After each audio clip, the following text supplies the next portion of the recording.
You're listening to The Weekend Take. And now your host, Sean Schaefer.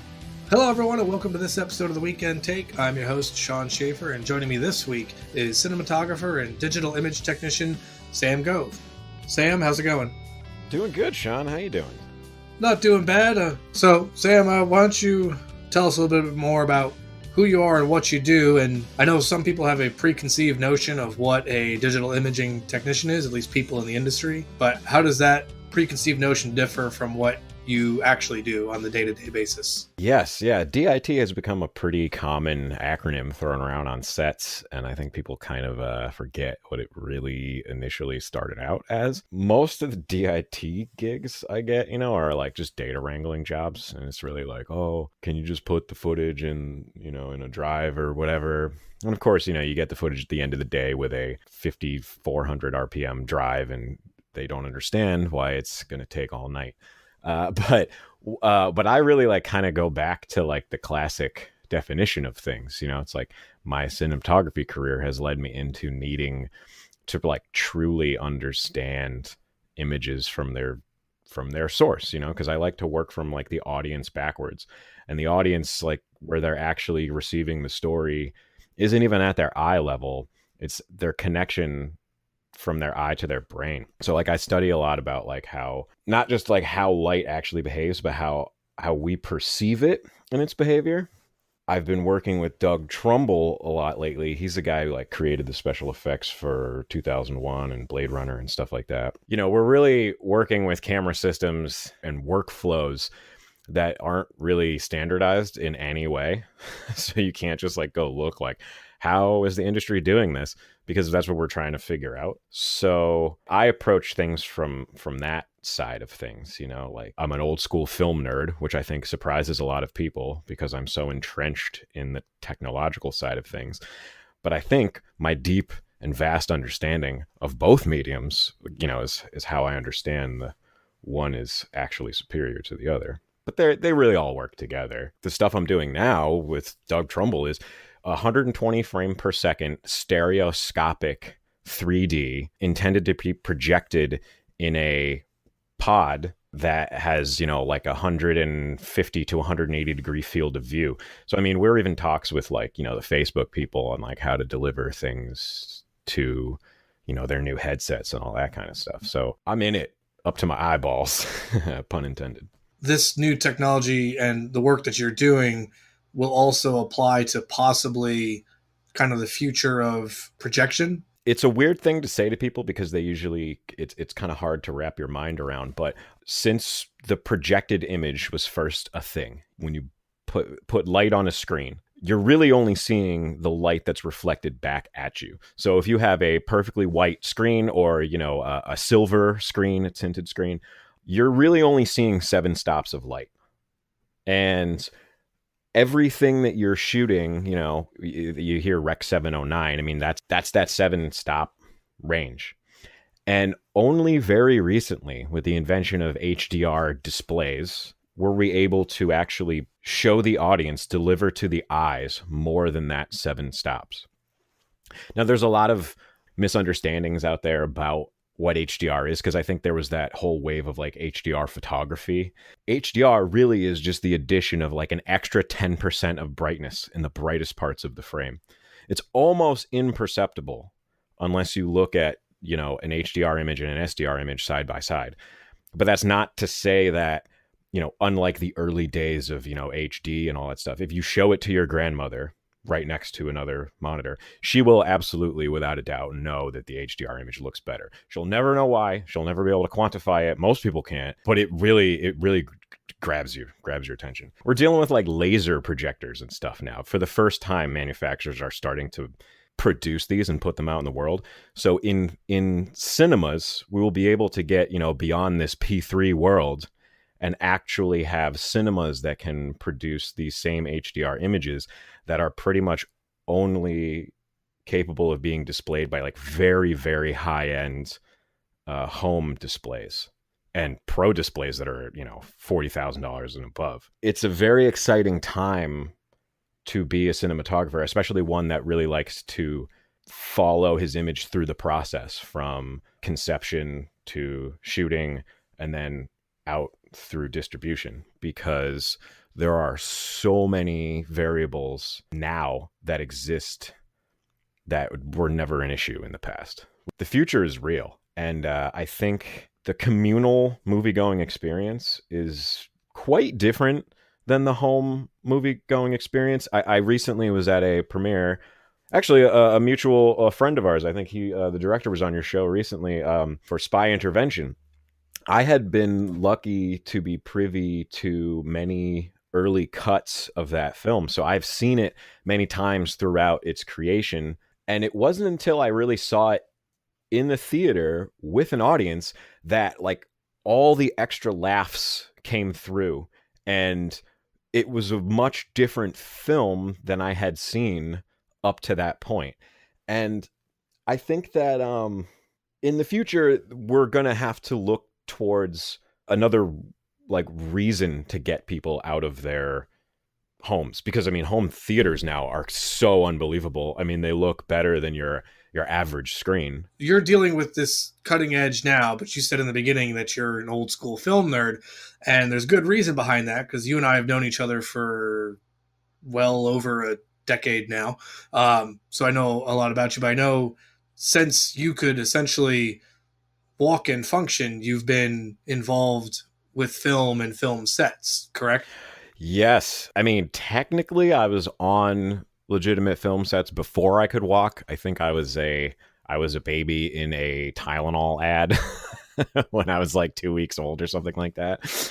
So my parents, of course, were filmmakers. My dad was a director and cinematographer. My mother was a producer and actually managed a claymation studio for a decent amount of time. I mean, nepotism full force, but I I really think people kind of misunderstand what that life is actually like. My parents were not very successful filmmakers. In many ways, it was almost a hurdle. The thing I really had going for me was just their understanding, but I definitely had to carve my own path. I was extremely lucky that before I even got out of high school, I was already, working as full-time as you can work when you still have to go to high school in commercial production. And it was at a time, this was when, I graduated in 2004. So this was like pretty much around the time that the F900 was coming out, which was at that time the Star Wars camera, when Star Wars Episode 1 was shooting digitally, and it was like blowing everybody's mind. They didn't know how it was happening. Well, I was trying to help other aging cinematographers understand the differences between old school celluloid and this new digital tape medium. They knew it looked good, but they knew it didn't look like film, and they didn't know why, and nobody knew why at the time. So that's how we got lettuce adapters, and just all started from there. I was like right in there at the ground floor, but always knew, night and day, that film looked better. There really is an extra element of film that doesn't exist in digital. And it can't exist in digital because, there's certain physicalities to film that can never exist in digital. And when you really want to get down to it, at the end of the day, film is the best archive medium that we have for motion pictures. It's just a fact. Digital is finite. It does not last, because even if you can put the hard drive next to the 35 millimeter film print in the salt mine, you also have to put a computer next to it and hope that that thing doesn't suffer bit rot, because you can't just plug a hard drive in and expect any computer to read the ones and zeros, because languages change in computers. But you can hold up a piece of film to a light source and you can see an image no matter what. So aliens later on will see film, but they're not going to see digital stuff. And you can keep scanning I Love Lucy up to 8K if you want to. That's how you can kind of play distributors and producers against their own wallets. That's a pro tip out there for you DPs trying to shoot on film. There is a financial incentive. There are things that digital is doing better now than film, or did for a time, but that's not really because film is in any way inferior. It's just because we kind of, we took some step backwards in many regards, and we're just now getting back up to speed. Also, I like to throw in there that, a lot of people, they see the marketing for how films are shot. Like, everybody thinks that Wonder Woman was shot on Alexa, which is absolutely true. There's a lot of Alexa shots in Wonder Woman because the cranes and all the crazy stuff that they use to shoot all the action sequences aren't really set up to work with film cameras anymore. But all the close-ups of all the dialogue scenes, that was film, baby. So, food for thought. We've spent all this time trying to get digital to look like film. We're trying to get back to what film was. So it's easy to throw corrections onto log footage to make it behave like film. But at the end of the day, it's not film. Correct. It's not. You can get very, very close. Yedlin there has written many papers on how digital can be identical to film, which I'm not going to go all the way out on that limb with him, because there is what happens to a film in 20 or 30 years. And we know with film, I mean, you can throw Ben-Hur up, a nice print of Ben-Hur up. Your average person who's only really watched television and gone to regular local yokel theaters that are projecting in 2K, it will drop them. Seeing like a 65 millimeter print, like nicely focused and projected, it's a truly one of a kind experience. The fact that we can do this with content that is so old, really, I think is a thing that a lot of people just don't know is even possible. And that's the real power of film. Well, the reason we're all filmmakers is because we want to tell stories, and we want to tell stories that are going to matter to people that we've never met before and generations on. And if we're just making things that can literally go away if the wrong server goes down. I know people that have worked on films, digital films, for digital distribution companies and stuff that never even got a copy of their own film. And then the digital distribution company like went under and disappeared, and they don't have a phone number to call, and they can't even watch their own movie. Like, it's gone from the world. My father's film, which was shot on film, only had 2 film prints. One was lost in a flood, and the other was lost to a weird landlord. And so there is no copy of that film in existence outside of a standard definition DVD that's missing a half hour from the original cut. The archiving possibilities or abilities of film alone are reason enough to keep it around and to really keep it as our primary medium. You're listening to The Weekend Take.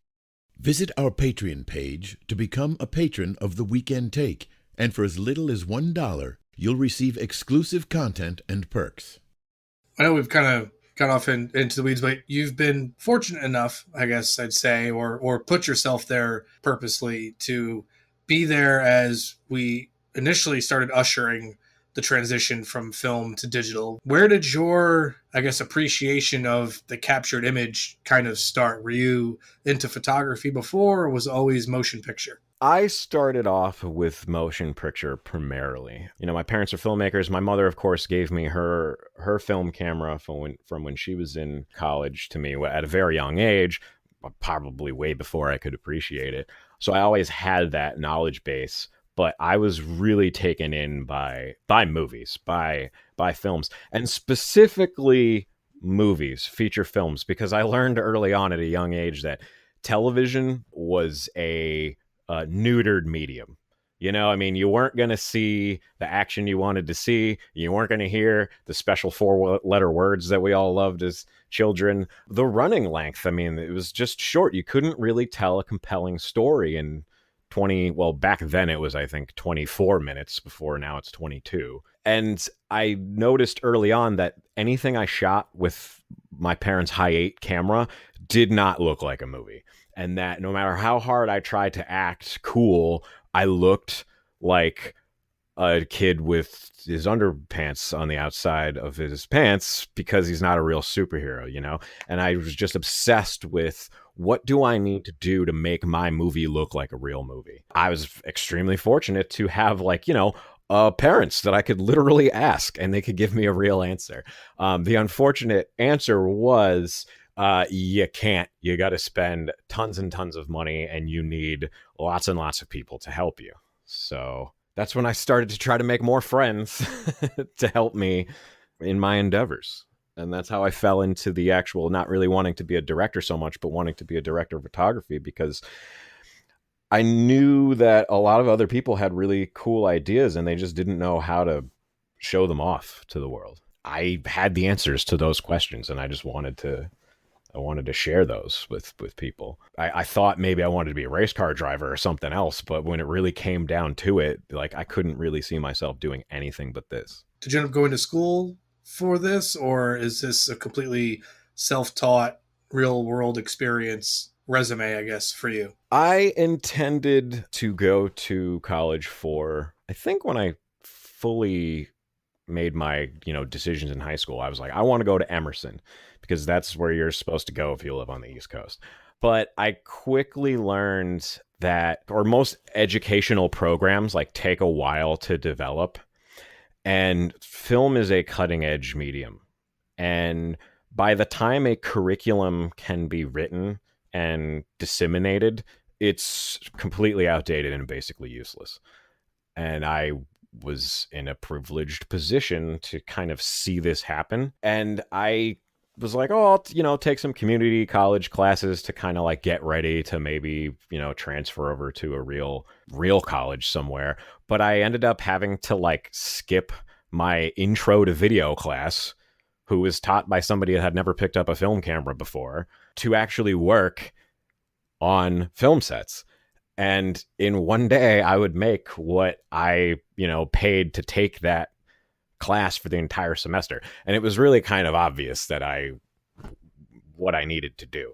So I just started working and taking all the work I could from anyone I could take it from in any capacity. I meet film school students all the time, and they're great and they're smart, and film schools have come a long way because that technology has changed. But I knew early on that academia and I did not get along. So I just was totally self-taught, started going to meetings and any sort of like film collaborative. I know Berkshire Film Commission or whatever, they would do meetings. I would just show up at all these events and try to make friends and stuff like that, and learn on the internet from manufacturers' websites and read PDFs and just call other older guys that I had met on set and ask them what they thought about new gear or whatever. That was my education. I just dove right in because I didn't really know how to navigate a college course list.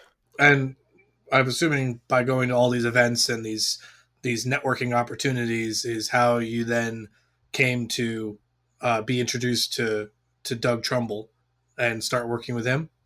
Yes. So actually, well, yes and no. So I first came in contact with Doug Trumbull because of, I think, the Berkshire Film Commission. He was giving a talk at something they did. And so, of course, I noticed his list of credits, and it was really impressive to me because growing up, long before I knew who he was or anything, I mean, I think it might have been one of my dad's favorite movies, but Blade Runner was like a huge part of my upbringing. I mean, just visually, it was stunning. I remember when my dad had like a laser disc player back then. It's like, oh, you got to get Blade Runner. And this is before the director's cut existed. So it was really like with a really bad voiceover and everything. But that movie was still grabbed a hold of me, and it's not really technically a good movie by a lot of metrics. But that's, I think, another reason that the visual side of movies became my focus, because you can put up with a lot of stupid writing decisions if you're visually interested. I was asked if I would be willing to come on and work in a camera department for a movie called The Man Who Killed Hitler and Then the Bigfoot. And I remember reading that title and rolling my eyes and being like, oh, great. Some other ridiculous B-horror movie in the middle of nowhere that I'm sure is going to never come out. But then I saw the list of people who were involved, and I recognized nobody except at the bottom of the list, I saw visual effects supervisor Douglas Trumbull. And I was like, well, I'll take another meeting. And we shot this weird little movie in Turner's Falls that ended up having an amazing writer-director and a really great VFX cast that did all kinds of old school practical VFX. And I had minor contact with Doug, but mostly became friends with other matte painters and effects gurus that he had worked with previously in his career, Richard Urisic and Rocco Joffrey. And I befriended them so much on set that several years later, Doug was just reaching out to his network, asking around for people that might be interested to come on and, just assist him with the post process of his current project that he's doing for the New York Power Association. And the word got back to me, and I just jumped on the opportunity because, for me, this guy is like a personal, he's a celebrity. I mean, he's right up there next to Kubrick, literally. Like, he helped him create all these effects. Kubrick was not a visual effects guru at all when he started 2001. He knew what he wanted to see, but Doug was the one who actually made it a reality. So no matter what we were going to work on, I knew I was going to be privy to knowledge and information that was extremely valuable to me and maybe not to many other people. Of course I said yes, and Doug and I have been working together for a couple of months now on whatever crazy projects he's got going on at the studio, between commercials that I direct and, of course, DP work that I try to track down from coast to coast. What does 2020 kind of hold for you at this point? I know for the film industry as a whole, everything's up in the air right now. Well, 2020 is, we had a weird start and it just continues to get weirder. I was supposed to be shooting she's definitely not a first-time director, but this will be her first feature-length directorial debut. She's a horror writer and producer and also photographer. That was supposed to happen in Maine, I think, sometime this summer, but everything is on, kind of hold. Trying to finish up this project with Doug, which is sort of an ongoing thing. I didn't really sign on for any specific amount of time, but as you also know, with commercial production, dates are set and then they go by. And then new dates are set and then they go by as well. I was trying to just snowboard for the rest of the winter, but now all the mountains are closing down too. So we're in a very strange time right now. So if listeners want to get in touch with you or learn more about what you're up to or the projects, how is best to do that? I try to make myself as easy to get in contact with as possible. My name is Samuel William Gove, and all three of those words together is my Instagram handle. So you can message me directly there. I don't update my website at all, which I really need to think about. And you can find my telephone number on all of my social media, so you can just literally call my phone. I know it's old fashioned, but I tend to ignore texts and emails. I don't actually, you know what I mean. So I'll be sure to put pertinent links probably to your Instagram page then in the episode description. But Sam, definitely thanks for taking the time to talk with us and tell us a bit more about yourself. Call me anytime, and even if you need a quick take on some weird thing, and you're like, I need somebody who's slightly off their meds to talk about this, call me up, man. All right. Well, duly noted. So, and listeners of the show can, of course, find The Weekend Take on social media. We're on Facebook at facebook.com/The Weekend Take. We are on Twitter at Weekend Take. We've given in and joined Instagram at The Weekend Take. And, of course, please check out our Patreon campaign at www.patreon.com/The Weekend Take, where for as little as $1 per month, you become a patron of The Weekend Take and get things like exclusive extended cuts of episodes. In case you want to hear more of the conversation that Sam and I had today, you get early access to episodes, and patrons starting this season get patron exclusive episodes, including our massive 13-episode Patreon patron exclusive series, The Rise and Fall of Skywalker, looking at the Star Wars franchise, as well as the series and the future of the franchise. That's all patron exclusive content. I'm seriously, man. I don't know if your audience has heard any of that, dude, but that series, I've heard part 1 already, is worth $1 easy. So yeah, it's kind of a no-brainer there. If you're at all interested in behind the scenes movie genre creation, and you guys really get into it, it's really cool. So it's my favorite Patreon exclusive. Well, thank you. I appreciate that. So listeners can join Sam in listening to that series by going to www.patreon.com/The Weekend Take and signing up to become a patron. Yeah. So other than that, Sam, thank you once again for taking the time to chat with us this weekend. For all the listeners out there, thank you so much for tuning in this week, and I will catch you all next week. Take care. Bye. You've been listening to The Weekend Take. Be sure to subscribe on iTunes and Google Play, and follow us on Facebook and Twitter. Visit our Patreon page to become a patron of The Weekend Take, and for as little as $1, you'll receive exclusive content and perks.